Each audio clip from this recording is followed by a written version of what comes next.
السلام عليكم ورحمة الله وبركاته. لما ابنك يسألك ليه ربنا سبحانه وتعالى ما خلاش سيدنا محمد عايش لحد وقتنا هذا، قل له بكل بساطة: لأن النبي محمد صلى الله عليه وسلم بشر زي كل البشر، وليه عمر وليه أجل. والدليل على ذلك: وما جعلنا لبشر من قبلك الخلد أفإن مت فهم الخالدون. وما فيش أي نبي قبله خلد في الدنيا، وما ينفعش تقول كان هيكون في أوامر كتير وتكاليف كتير، لأن الدين مكتمل.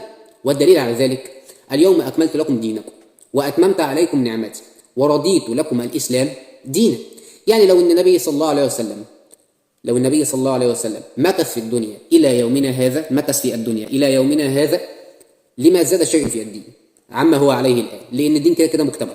وما ينفعش تقول كان هتبقى ورطة كبيرة، غلط. ما ينفعش تقول كان هيبقى ورطة كبيرة، بالعكس كان هتبقى نعمة عظيمة وعصمة من الفتن والعذاب. والدليل على ذلك وما كان الله ليعذبهم وأنت فيهم. فأنا مش عارف صراحة أقول إيه.